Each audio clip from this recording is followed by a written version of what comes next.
Hey guys, JJ here, and today I'm going to be talking about the Resident Evil Outbreak series and why these games should get another chance and be brought back for modern day consoles. This video was written by Tony and read by me, so with that being said, let's get right into it.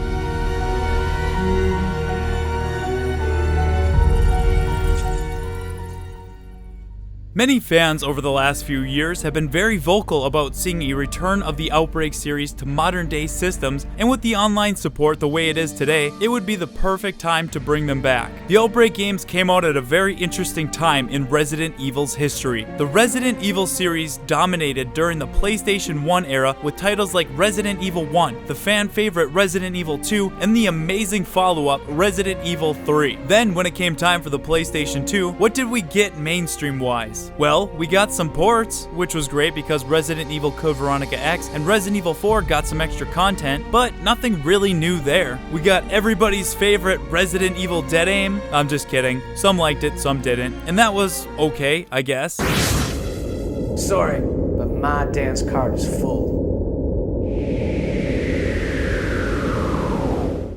And then that leads us into the Outbreak games, which are some of the best titles in the franchise. Unfortunately, not many people played these games when they first released, and that's a shame. First off, let's talk about characters. We had a wide variety of characters to choose from that all had their own unique backstory. These characters were great because they all had their own strengths and weaknesses, which made for some great teamwork when playing online with others. For example, some of these characters could take a lot of damage but be a slow runner, while others could carry a lot but also be very weak. On top of that, characters also possessed a special ability. Each ability was unique in its own way, and if planned properly, players could work together much more efficiently. This was all very well thought out and actually served a purpose in the game. Now on to the scenarios. Resident Evil Outbreak did a fantastic job bringing characters back to previously explored areas of Raccoon City while making these areas seem new and interesting all over again. New locations were also added that will go down in history as some of Resident Evil's best. Areas like the Raccoon City Zoo, the abandoned hospital in the Arklay Forest, and much more. These areas also offered up a ton of replay value by adding in hidden objects and items for the players to find. This added the incentive for exploration. Missions would also have the players work together at certain points and then split up during other moments. The Outbreak series also had a difficulty system that made changes to the actual game. This added new puzzles which you wouldn't see in an easier difficulty setting. It's the little things like that that made the game worth playing on a harder difficulty level. It really was ahead of its time. The problem the game faced was that it came out at a time where online play was really early in its development. Not a lot of people had the internet, let alone being able to connect their PlayStation 2 and play with friends. The game also suffered from having pretty dumb AI characters that made the game extremely frustrating when playing alone, which is how the vast majority of people played it. The game really wasn't experienced the way it was meant to be. Even the online had issues. Players were unable to communicate with each other, which is very important when trying to work together. Now, with the online support we have today, these games would work perfectly and would introduce an incredible amount of people to Resident Evil multiplayer games they may have never knew existed. Over the last few years, Capcom has really shown an interest in bringing back some of these classic games for modern day players to experience. We got Resident Evil 1 Remake and Resident Evil 0 Remastered for the PlayStation 4, Xbox One, and PC. Code Veronica was also recently brought to the PlayStation 4, and the Revelation series has just been brought to the Nintendo Switch. This is honestly the perfect time to bring the Resident Evil Outbreak series to modern consoles with full working online support. It would be great to venture back to Raccoon City with friends, and this really is the time we should be most vocal about it. The Outbreak games really paved the way for modern day gaming. They were definitely ahead of their time, but I want to know what you guys think. Would you like to see the Outbreak series make a return to modern day consoles, or could you care less? How about an Outbreak File 3? Let us know down in the comments. Again, this video was written by the ROE Team's one and only Tony, so if you would like to follow him on Twitter, Instagram, or check out his awesome YouTube channel where he reviews games and has angry rants, links will be down in the description. If you enjoyed this video, please leave a like, and for more awesome Resident Evil content like this, be sure to subscribe. The Residents of Evil is a Patreon supported channel, so if you would like to see your name here in the credits or unlock some other really cool perks, check it out at patreon.com/ROE Network. Thanks as always for watching, and we hope to see you back at the Residents of Evil.